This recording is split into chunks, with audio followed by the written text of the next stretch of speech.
Kudos to Lisa. Awesome. Got it. So we're recording properly.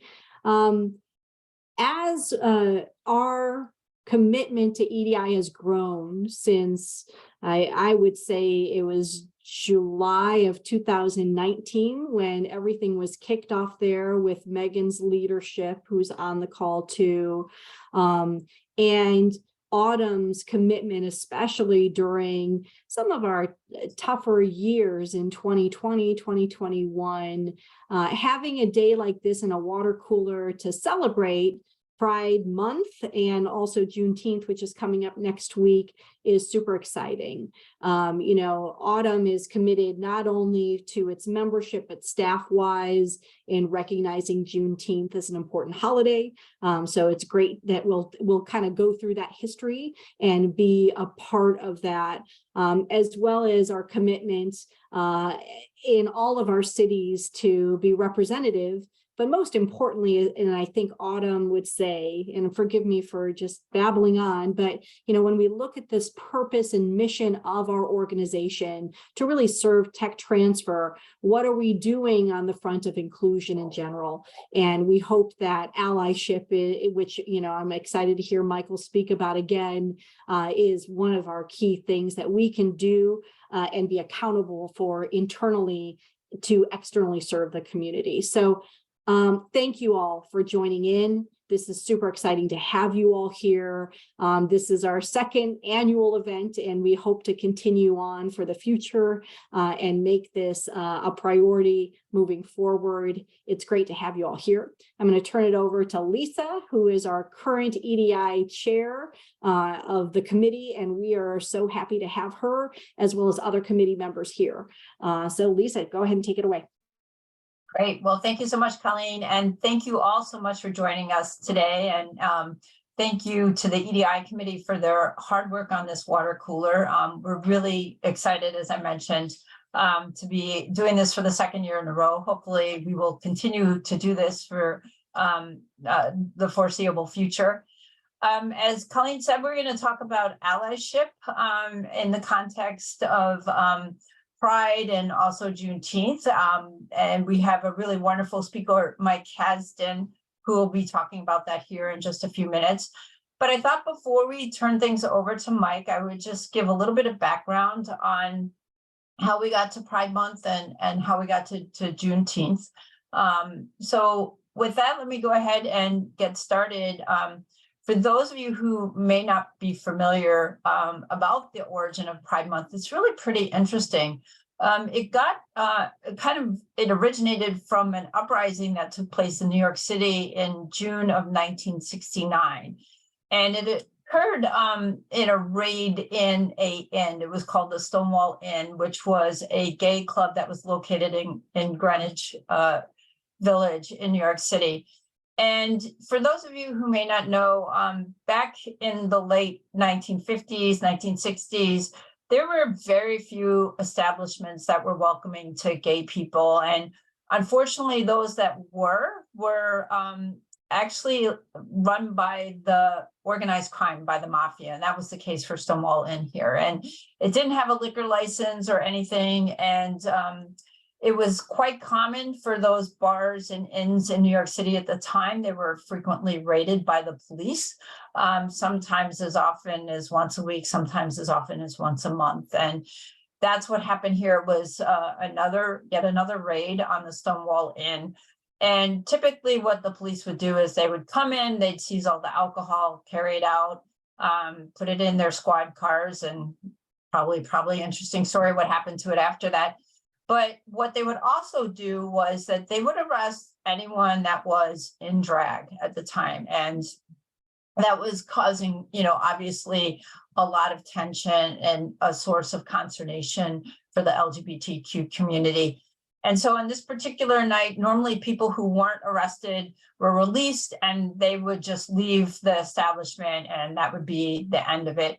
Until the next raid. But here, the patrons that night were sick and tired of the police, their attitudes, and being pushed around and shoved around, and quite frankly, just tired of not being able to live openly with respect to their sexual orientation without fear of being arrested. So people just started gathering outside the club, and it kept building. More and more people kept coming from the surrounding area. And eventually violence broke out, and ultimately there were 6 days of protests as a result of this particular incident at the Stonewall Inn. And after that, it really was the tipping point for the gay liberation movement in the country. And a year later, on the anniversary of this uprising, there were the very first Pride marches in various spots in the country: New York, LA, San Francisco, and Chicago. In 1994, we saw our very first Pride Month. It was actually in October. But then in 1999, President Bill Clinton actually declared June as Gay and Lesbian Pride Month. So that's how Pride Month got its start, and just a little bit about Juneteenth and its origin. With respect to Juneteenth, this goes back to when Abraham Lincoln signed the Emancipation Proclamation, freeing slaves. And it's pretty sad that it took nearly 2 years for the Union General Gordon Granger to get to Texas, where he was finally able to free the African Americans living in Galveston Bay and across the state. And this was marked the end of slavery. And so that's where Juneteenth comes from, because the actual date of that was June 19th, 1865. Now, Texas was the first state that actually designated Juneteenth as a holiday. And then President Biden finally signed it into law that it became a national holiday back in 2021. And I really like this quote from Kevin Young, who's the director of the National Museum of African American History and Culture, where he talks about that as we continue to celebrate Juneteenth as a federal holiday, we remember and recognize how the Black community continues to make its way out of no way, overcoming trials and celebrating triumphs while honoring the place and the price of freedom. So before we turn things over to Mike and talk a little bit more about allyship, I just wanted to talk about some of the challenges that the LGBTQ community and Black Americans face, because part of being an ally is understanding some of the issues that these groups face on a daily basis. So real quickly, with respect to the LGBT community, one of the big issues that they face is access to healthcare. Many individuals in the LGBT community face higher risks of anxiety and/or depression. Oftentimes, they can't find the healthcare that they need. They don't have services in the area. But more importantly, they tend to face discrimination or even refusals in service in various healthcare settings. There are some states now that allow doctors to deny care based on their moral beliefs, and states also that don't provide any gender-affirming healthcare for transgender individuals under the age of 18. Many don't even seek care because they're afraid of mistreatment, and many feel they can't access doctors that they feel comfortable with. Employment and housing discrimination, another challenge. There are only a small number of states that have passed laws protecting LGBTQ plus residents from discrimination. And the statistics are pretty telling that about 22% of LGBTQ individuals live in poverty and 17% have experienced homelessness. And those percentages get even worse if you adjust them for racial discrimination as well. Another challenge is violence. I think it's pretty common. We hear it in the news regularly about violence to the LGBT community. There was an article just this afternoon in CNN about a man in Montana who was sentenced to 18 years in prison who went on a self-described mission to rid his town. It was the town of Basin, Montana, of its LGBT community, and he was going around threatening people with an AK rifle and actually shooting at people. I'm in the process of reading Page Boy by Elliot Page, the actor who's been in various movies and television shows, including the X-Men, who talks about homophobic slurs that he's received while filming various shows and also being chased down. by individuals yelling homophobic slurs and threatening to do him bodily harm. And then finally, there's legislation that's pending not only in the US, but all around the world, that's some of which has been enacted in various states and also countries that restrict a lot of the LGBT community in terms of what they can and cannot do. And one of the most significant was actually passed in Uganda on May 26th, that actually it's considered the world's toughest anti-LGBTQ law, which includes the death penalty for what they call aggravated homosexuality. And it's been decried by a number of organizations, including the UN. Many of the challenges faced by Black Americans are very similar to the ones we see by the LGBTQ community. There is definitely overlap. You know, certainly many Black Americans face barriers to building economic wealth due to systemic racism. They have trouble, they face higher unemployment rates, fewer job opportunities, lower pay. There's been erosion of their voting rights. Inequalities in healthcare, trying to get healthcare coverage, or uneven access to services, and even poor health outcomes. There's been a lot of studies that shown that Black Americans aren't even considered in traditional clinical trials when pharmaceutical companies are testing their drugs. And then, of course, violence. We've seen that play out the last few years, whether it's George Floyd or Breonna Taylor or Ahmaud Arbery, very similar types of violence that we see with the LGBTQ community. And then we've seen a number of states that also have passed or considering passing legislation to restrict education on racism, bias, or other history or related topics. So with that background, the question and what Mike's going to talk about today is what is we as an Autumn community can do to help support our LGBTQ and African American or our Black colleagues, as well as others who are in historically marginalized groups. And how can we become better allies to these groups? And with that, I'm going to turn this over to Mike Hasden. Mike, for those of you who might not know him, is a patent attorney with the law firm of Wiggin and Dana. He focuses on all aspects of IP, patent, copyright, trade secret, trademark. He does a lot of litigation as well as IP transactions, and he helps companies protect and reap the maximum value from their own innovations and brands. Not only is he part of his firm's IP practice group, but he's also co-chair of the Blockchain and Digital Assets group, and he chairs the firm's trade secret group. Mike is a very passionate advocate on equity, diversity, inclusion. He speaks almost daily, I'd like to say. I might be off on that, Mike, but on EDI issues. So with that, I'm going to turn things over to Mike. And Mike, thank you very much for your presentation today. Yeah, my pleasure, Lisa. And thank you so much, everyone, for joining today.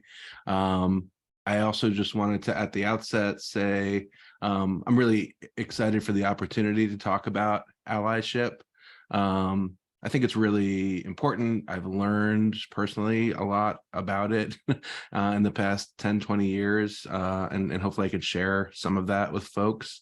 I recognize that I am up here talking about Pride and Juneteenth as a white, cis, male, right? So I think a lot of people are like, well, that's not your thing. Why are you up here talking about it? And I think that's a lot of the point of talking about allyship and how important it is to talk about these issues for all of us.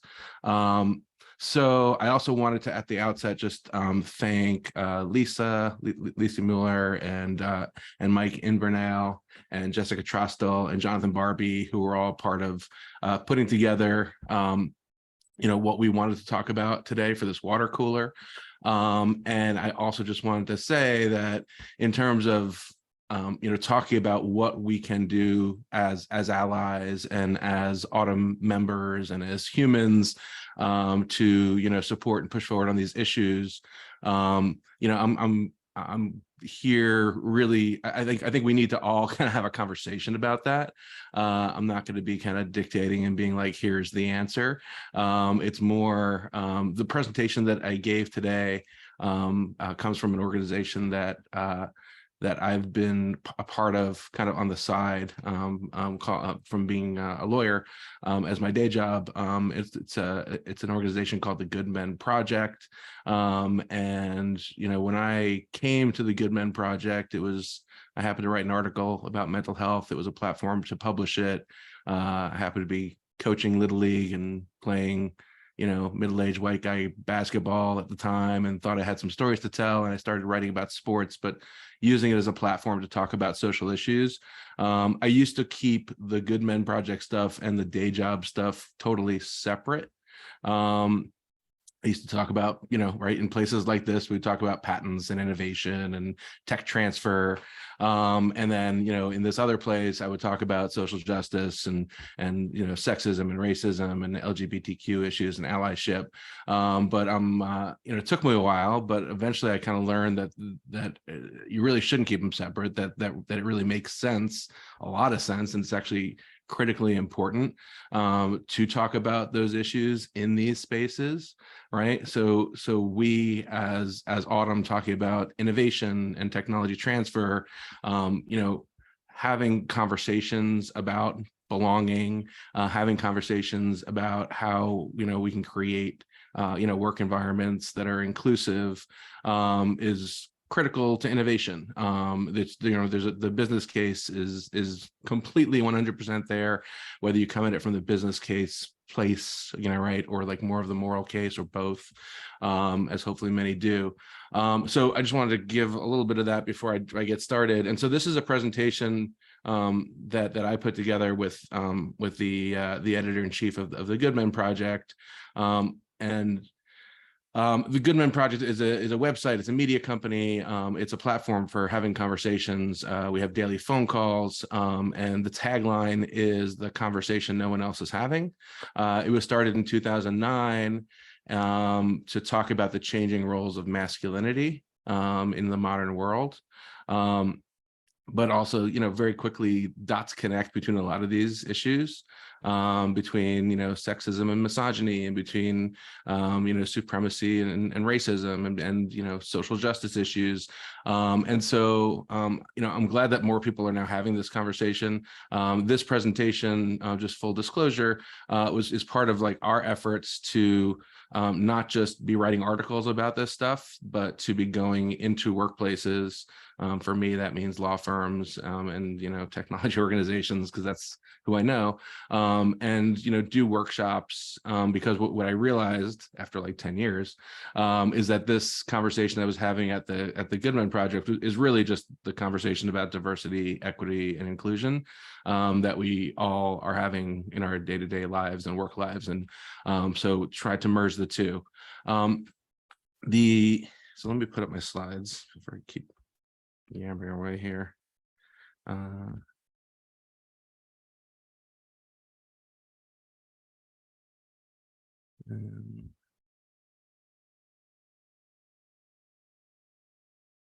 so the presentation, this DEI workshop, is focused on allyship.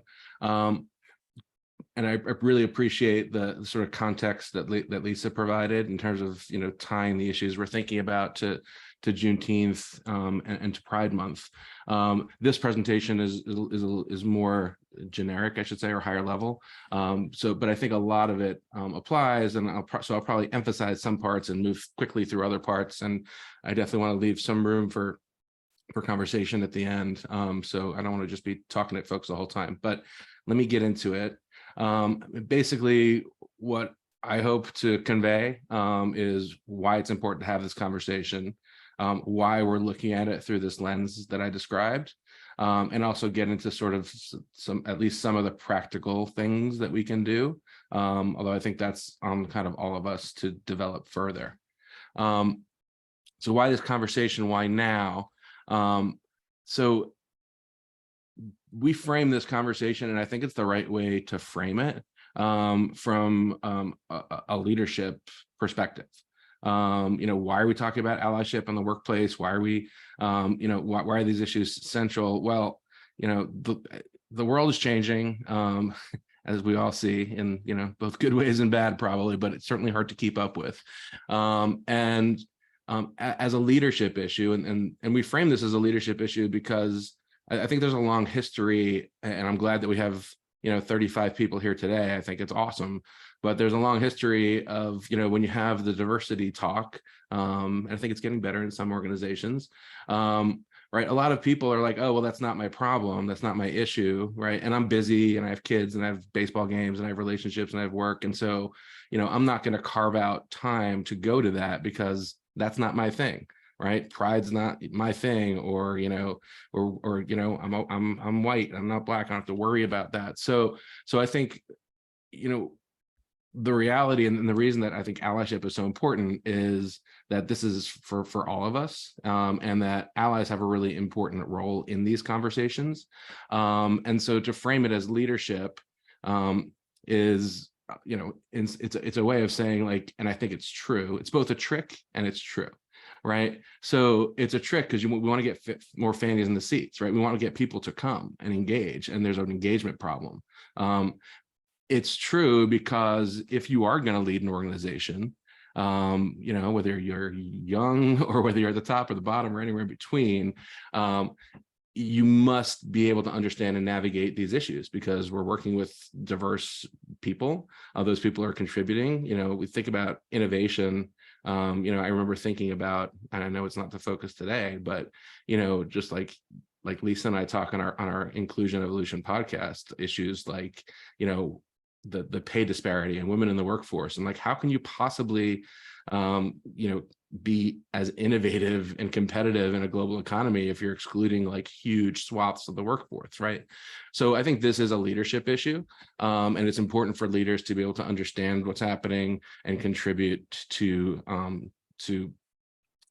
overcoming these kind of barriers to true diversity and inclusion efforts. So my dad was a big Trekkie. We're all kind of science inclined, so I'm not afraid to lead or come second with this quote from Star Trek, right? Infinite diversity is the line, right? In infinite configurations. But also to bring it back to business, and it's not just me saying this. It's the Harvard Business Review and the smart consulting companies that to be innovative, you have to be diverse, and this is Steve Jobs, right? Talking about taking this holistic view of diversity that includes perspectives of all employees, right? Like Black, white, men, women, people of all, gender preferences and sexualities. And that's, and there's statistical evidence that, those companies that do that and those workplaces that do that are more successful. And it shouldn't be terribly surprising. Like I said, one of my entry points to the Goodman Project was through sports. So I'll share this just like little piece of sports story that caught my eye.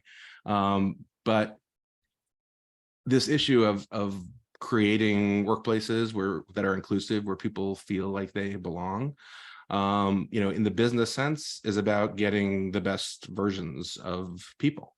And I love this. So CC Sabathia, who used to be a pitcher with the Yankees and has a podcast. He had Tim Anderson, who's a shortstop with the White Sox, on talking about clubhouse cultures, right? And a lot of people, we talk about what happens in sports clubhouses. It's not always pretty. And I love what he said because, Tim Anderson, Black American shortstop, was talking about just doing it differently and why he does it differently. Whereas, when he was younger, it was kind of about, hazing people and saying, hey, this is the culture, and imposing that culture on people.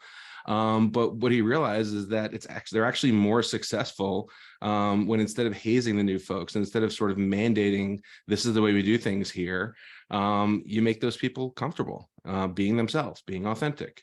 And I just love that line that says that, when you're yourself, I get the best you. And that's how you get success, whether it's in sports or business or otherwise.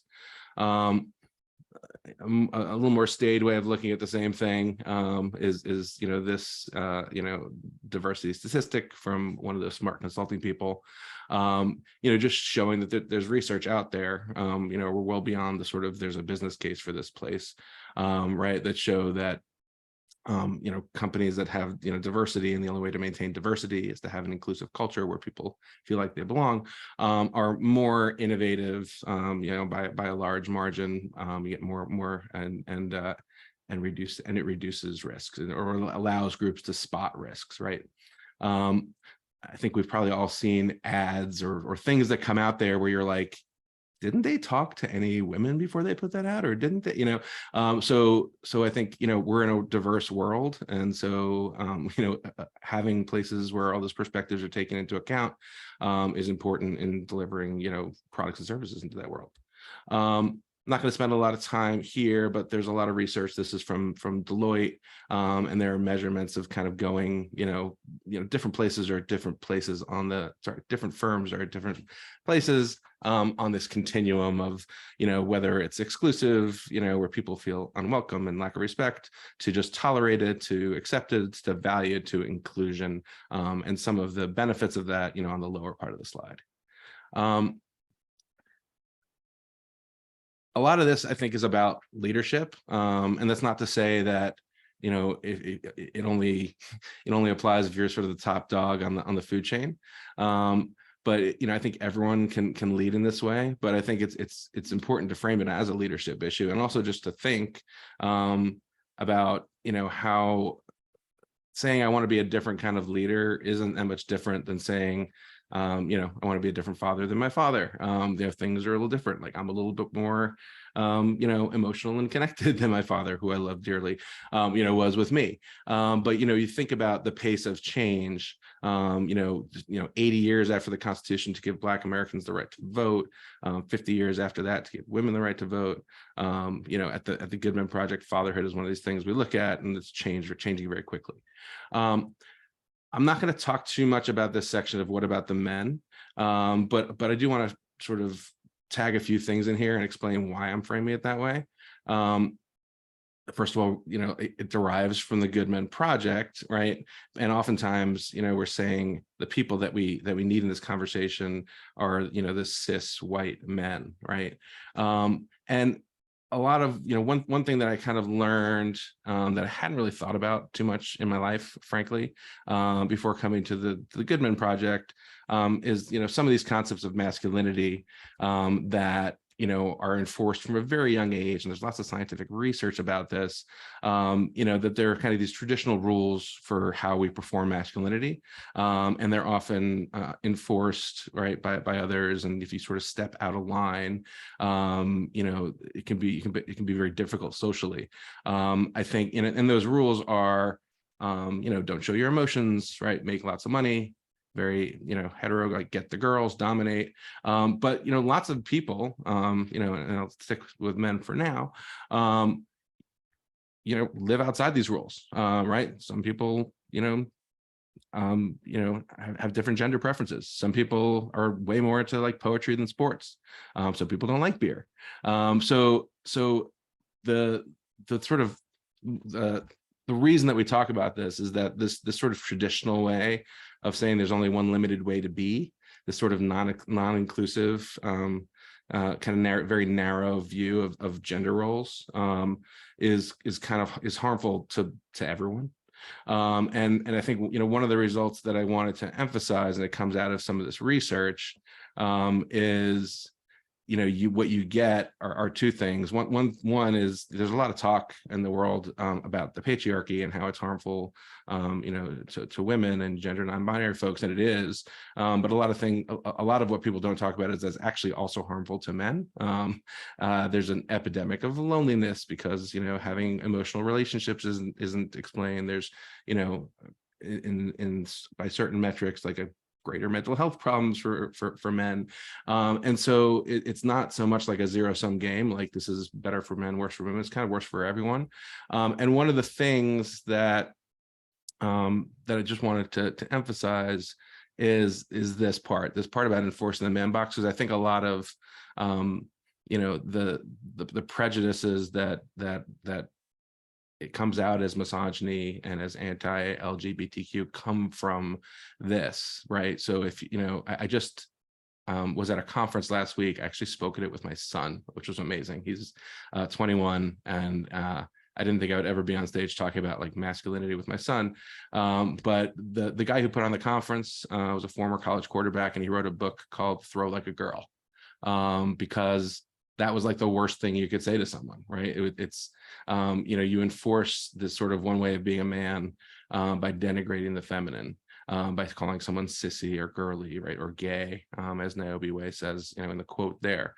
So I just wanted to sort of put a pin in that, because I think it is this important thing that happens in our culture, and the more we're kind of aware of it and talk about it, I just think it's important. Why don't men engage? I'm not going to get too much into that, but you know, there is interesting research that, you know, the very people that we need in this conversation, that both men and women actually perceive men who are less self-promoting and more collaborative as less competent, which is pretty interesting. I think, you know, the culture is the existing culture that we're all swimming in is quite strong. So it's interesting. But, you know, there are lots of reasons why, you know, I would say, you know, cis men may not engage in issues that they see as, you know, the problem, you know, LGBTQ issues, or, you know, problems, you know, Black Americans problems. You know, I think it obviously depends. This is generalization. You know, in my town, Maplewood, we just had an amazing, you know, gigantic, you know, Pride Fest over the past weekend. You know, it was incredible. But in terms of talking about the workplace and, you know, a lot of the issues that Lisa mentioned on those slides that are the challenges, I think it's really important, and that's why I want to spend the rest of this time talking about allyship, that we do everything we can to own those issues, and I'll explain a little bit why. I think this is one other example on the race front that when I first saw it kind of blew me away. I don't know if people have seen this before or not. It's gotten, I guess, fairly well known in legal circles because that's where it came from. But it's called the Thomas Meyer memo. When asked to evaluate the writing competencies of young attorneys, basically folks were given the same paper, and then, you know, both by a student named that they were told was named Thomas Meyer. With the only difference being that one was African American and one was white, and the results are really startling. Right, so the Caucasian Thomas Meyer, the results on the same exact paper, generally good writer but needs to work on this, versus needs lots of work for the Black Thomas Meyer. Has potential versus can't believe he went to NYU. Right, so this is pretty startling. And when you think about creating change and becoming a leader, I think being aware of this, rather than you know, being ignorant of this existing or saying this doesn't exist, I think is really important, because how can you know, the African American Thomas Meyer become a leader when he isn't even seen as competent as compared to the white Thomas Meyer based on the same work? So I think it's good to keep in mind. Why are we, I'm just going to skip forward a little bit and talk about allyship, because I think the word allyship, I think when I first heard it, it sounds pretty basic, right? Like to be an ally, it's simple, like you just support other people. But I wrote 2 articles when I was at the Good Men Project on allyship. And I think from that, I learned a little bit more deeply why it's not as easy as it seems, because, and this is the first article was a sports article. Kyle Korver, who used to play with a bunch of NBA teams, including the Utah Jazz, and, you know, was an excellent 3-point shooter. He looks a lot like Ashton Kutcher. Guy's got a lot going on for himself. He actually turns out he's actually a really excellent writer. So no fair. But he wrote this piece in the Players Tribune that really talked about allyship. And when I read it, I was like, wow. Because he talked about being, the only white player on his team of Black players, and kind of what he learned about allyship. And I think, the one thing I wanted to emphasize was, he said it's not necessarily simple or intuitive, because on the one hand, allies need to make sure that they're listening and learning and deferring, right, and sitting back and saying, okay, like this might not be my lived experience, so I should listen and let other people lead, right? And in this was in the context of Black people, or women, or LGBTQ plus folks, and so on the other hand, he said it is really important to speak up, because what he recognized was when his teammates spoke up about an issue like racism, it didn't have the same impact as him speaking up. He was speaking up in different places. The fact that a white player, was speaking up had a different, it fell differently, right? It hit differently. And so for him, it was like very ironic. Like I'm supposed to kind of do these two things, right? I'm supposed to sit back and listen and not speak. But also it's very powerful to that when I do speak up, I can use that privilege and it can really have power. So I thought that was really interesting.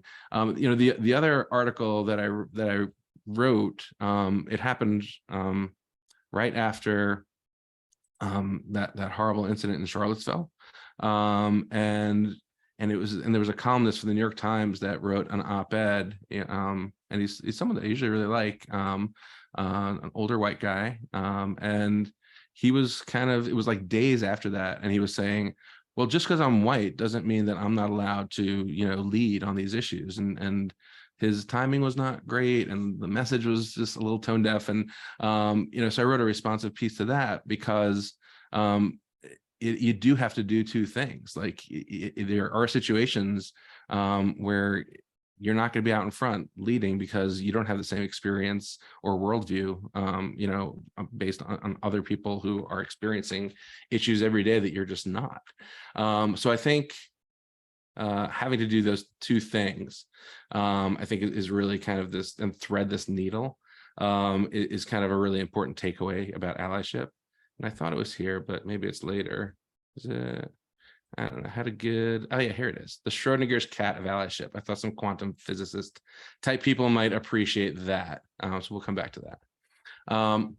So how am I doing on time? I can't see anything other than my slides.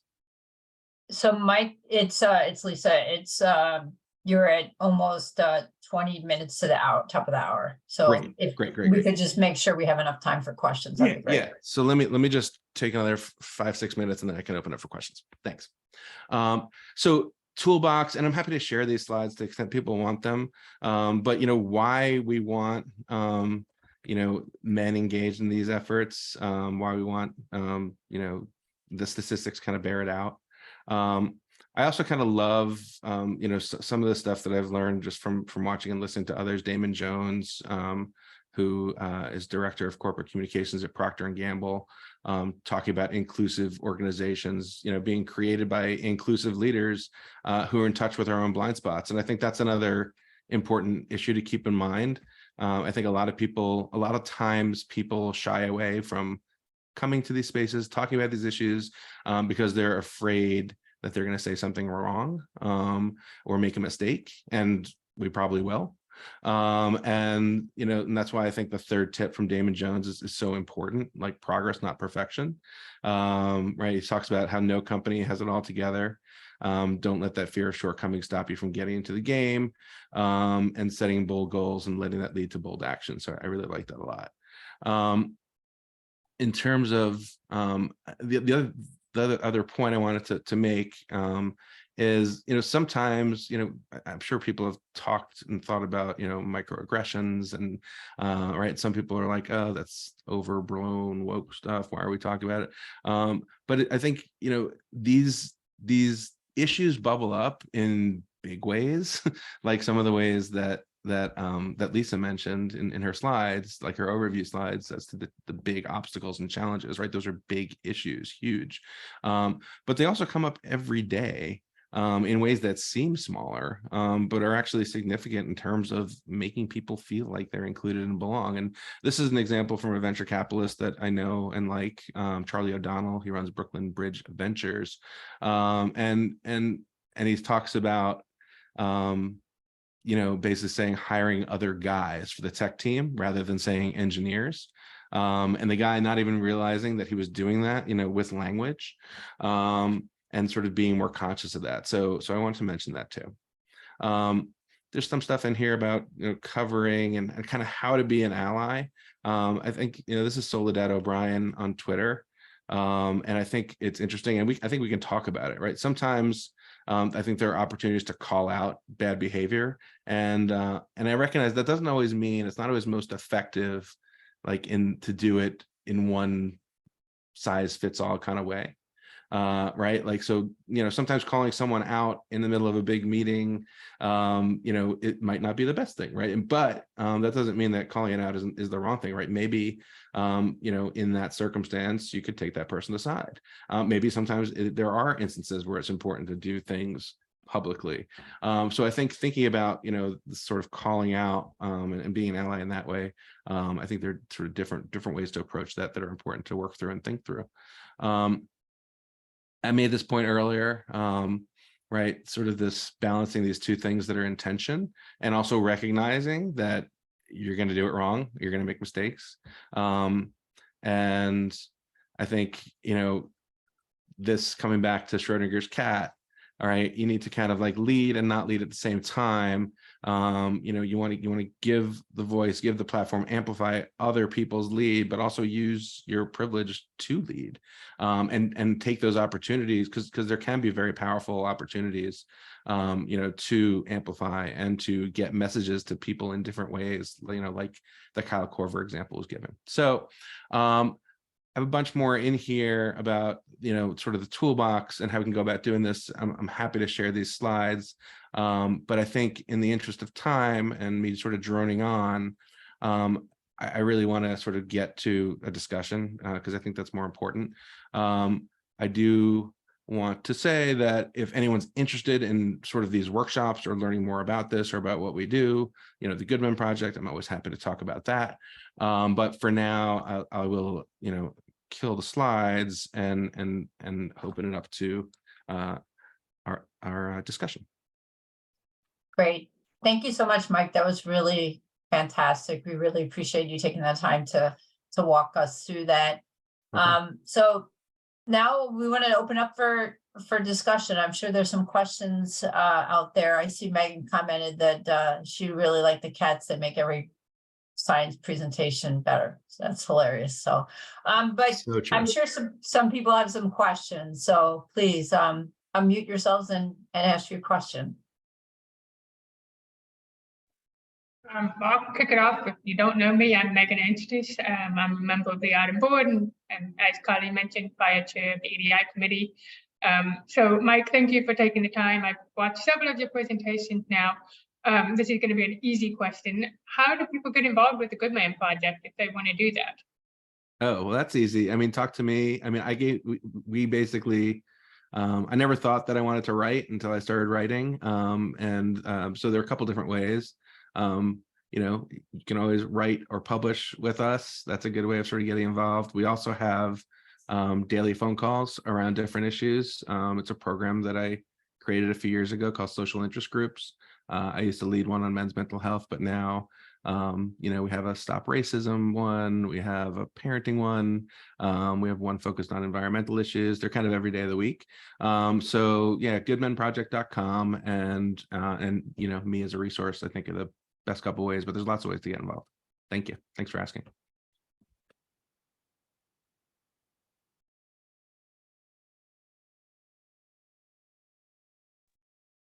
Mike, you touched on this a little bit. Sometimes being an ally can be difficult. It can be challenging. You can get called out. And then there's also, another aspect to it about, how do you handle situations where you need to call someone out? Like obviously, you might be in a meeting, like calling someone out on a Zoom call like this may not be a good idea. So thoughts on your two, they're kind of opposite ends of the spectrum type of thing. But if you could share some just quick thoughts on that, that'd be great.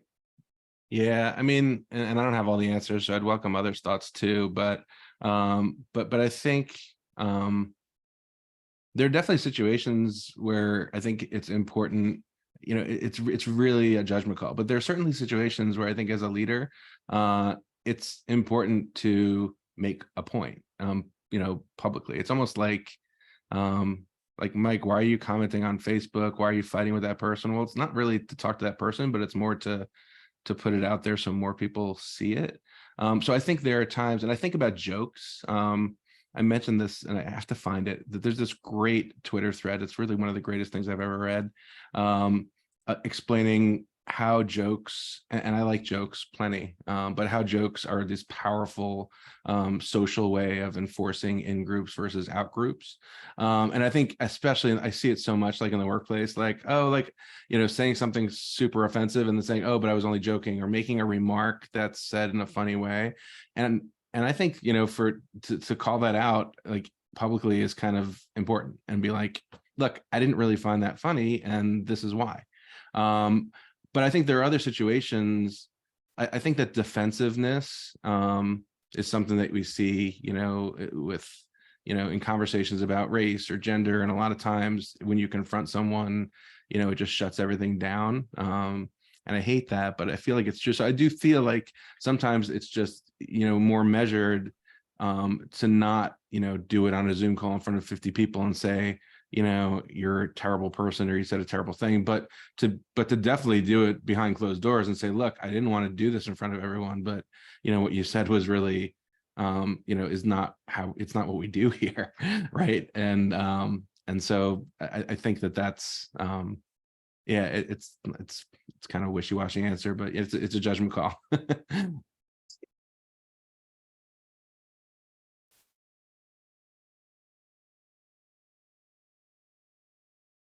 I don't have a question at the moment, but I want to share something, Mike, that's really cool that's going on here at the University of Arizona to celebrate Juneteenth.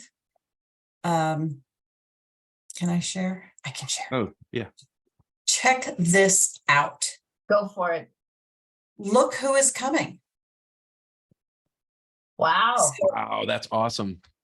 I was stunned to think That's that amazing. these women are spending their Juneteenth in Arizona, in Tucson with us.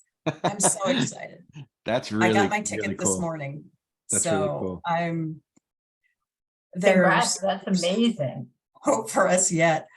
One of my former professors is on the committee that organized this. One of my former advisors is on the committee that organized this. And a woman that I organized the diversity symposium is on a committee that organized this. So I'm like rubbing elbows with the who's who here. That's with tremendous. you and with them. It's all very exciting. Mike, you said something and I wanted to write it down, but didn't. Something about basically coming at it from a position of strength, because like you as a white man couldn't address the basketball player couldn't address the racism because he did not come at it as in a position of strength, or from a position of strength. Can you talk about that a little more?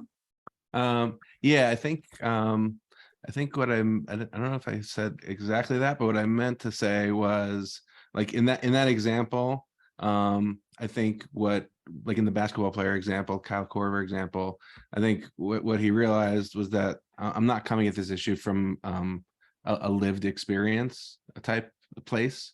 Right. So like, we see like in the Me Too movement, right. You had every man saying, oh my God, this is happening. And everyone saying, yes, this happens to me 3 times a day. What are you talking about?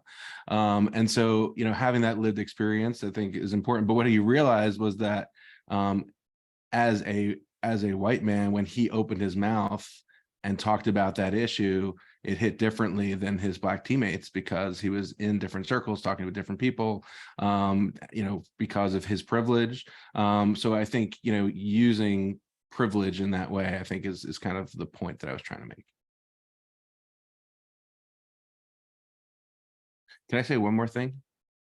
I also, I'll take this. Yes, I also think like I've you know, this is personal too. I think it's you know, even like I think a lot about like my girlfriend's daughter is non-binary and has lots of trans friends, and it's just interesting just to watch it, because my girlfriend Lisa, you know, she was like really active on gay rights issues, and she worked for like an AIDS nonprofit, and just to see like generationally, to see her like see Alice when they talked to their mom saying, you know, trans is the new gay, and to see Lisa struggling with it, even given her experience, but learning through her own child, just makes me realize that like if we're open to each other, you know, that's where so much progress comes from. And that it's also just, it's personal for a lot of people in ways that aren't necessarily apparent just by looking at them.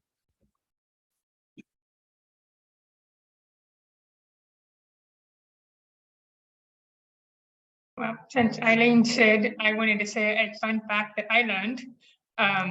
So the Autumn Board is very excited to be supporting all of you all in Puerto Rico next week, where we will be talking about the future of our organization, as well as collaborating and connecting with some of our colleagues in Latin America and the Caribbean. And so I was, of course, extremely excited to have the opportunity to celebrate Juneteenth in the Caribbean, thinking, wow, this would be such a fantastic opportunity to get to see some new culture. Well, here's the fun or not so fun fact, is that because Puerto Rico was under Spanish control at the time of the American Civil War, the slaves in Puerto Rico were not freed at the same time. And in fact, their Emancipation Day is March 3rd, 1873. So whilst Puerto Rico is technically celebrated there as an American federal holiday, it is not a day of celebration the same way that March 3rd is for them. So there's your fun fact for the day, and keep in mind that the freedom that we ascribe to Juneteenth is something that was only to mainward US slaves in southern states in rebellion. And so we want to continue to support the efforts and activities in our global country as well. And it's wonderful to see the work that is being done, not just in the United States, but globally, towards creating more opportunity and reducing inequities. So. Thanks for sharing, Megan. I'm from Puerto Rico, so I'm glad you brought it up. Well, and if you have something else to add, please do. I was just very excited to learn something new about the island. No, we're good. Thank you so much. I hope to see you next week. Yes. I had just like a comment, or I guess kind of general question, if Mike could speak to it more. I feel like a lot of times the conversation around allyship focuses on calling out or calling in, you know, people that maybe don't share our views, but I also feel like there's a component that doesn't get talked about a lot, is, you know, working with our, you know, colleagues who are either LGBTQ community or African American or other minority groups, of like, you know, are you okay, or how are you, you know, basically tending to them as well. It's as much an outward looking effort as it is looking inwards to the community. Yeah, I think that's a great point. It's a great point. I totally agree. It's you know, the calling out, calling in thing, I think, is something that's, you know, very right. It can be front and center, right? It's very like charged. But the reality is, right, the most important thing is, and what some of this presentation is designed to do is to get folks to show up, right, and to be there, right, to sort of support everyone, but and also to you know, in organizations, right, to champion, you have to, nothing happens in organizations if leaders don't support things, right? And so that needs to be broad. It needs to come from everyone, you know, not just one you know, group. So I think, yeah, I think that's a super important point. So thank you for that. And Go ahead, RK. Hi, Sorry. Mike. Great presentation. Thanks, Eileen, for showing that thing about Arizona. I'm an Arizona grad 20 years ago, so a lot has Nice. changed, but Tucson remains the same, I'm sure. So Michael, I want to talk about this allyship tweet from Soledad O'Brien. You should. So how do you engage with people? Like changing minds should not be the criteria for you. Just you want to just talk what you observe and tell them, because what if they say you're just woke, you're just into this? So how do you talk with these people? Yeah, and I think it's a great point. And you know, I like tweets, but I think Twitter is probably the worst example, or social media is probably the worst example of how to do this work. I think that there's one presentation that I saw is that kind of the you know, firing off tweets and getting into debates on social media is probably low on the list of how we actually do this. I think having real life conversations, showing up for real, like it's a much longer, you know, less charged kind of process, right? And you're right, like there's blowback, like, you know, you're virtue signaling or you're woke, right? And there's a huge politicalization of that happening now across our country, and we have to be aware of it.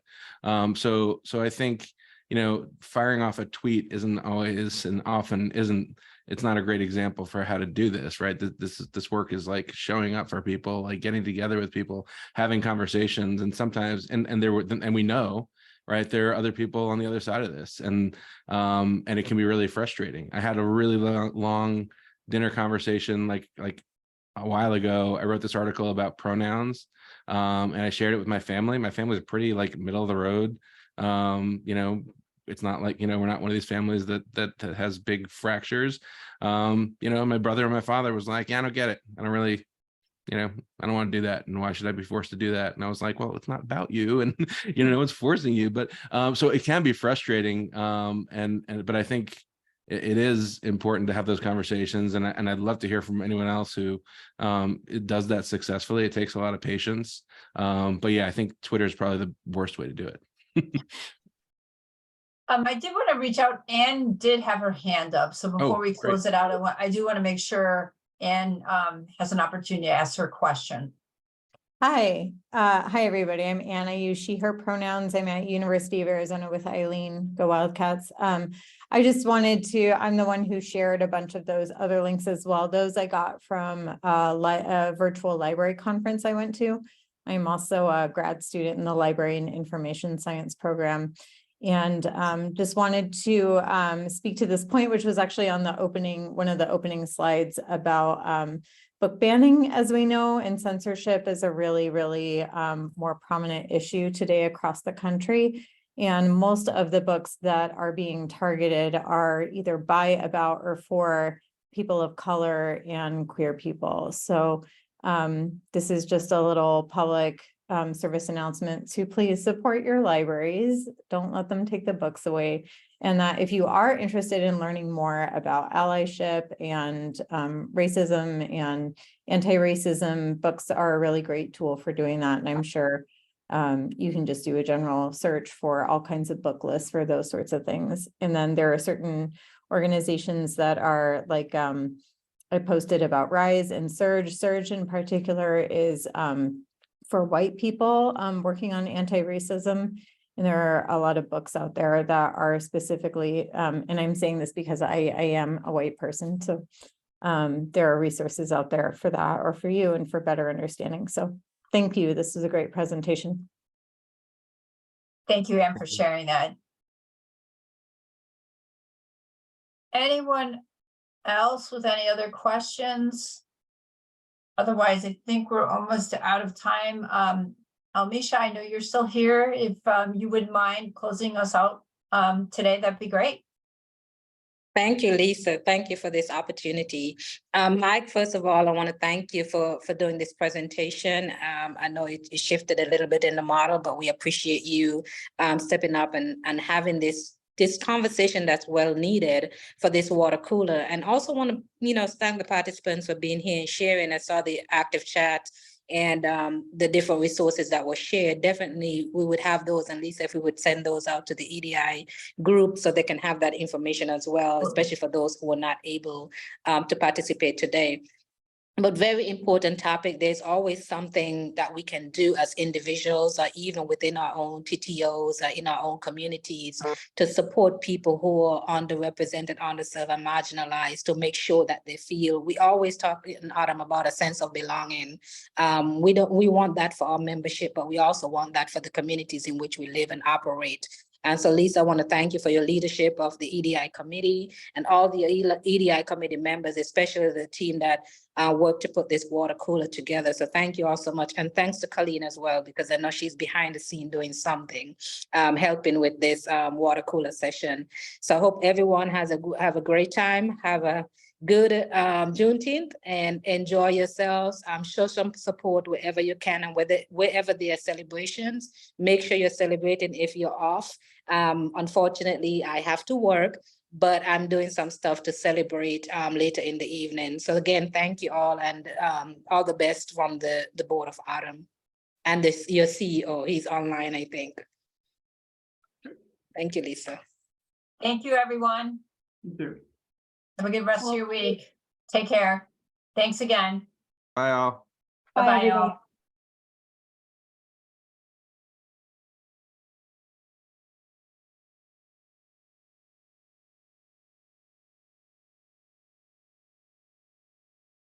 Okay, I think everything turned out okay. Good. Thank you so much for everything, guys. I appreciate your time, and Was yeah, great. we Thank will- you. Yeah, we Yeah, will finish up the recording. I believe the chat will save automatically too. And Arlene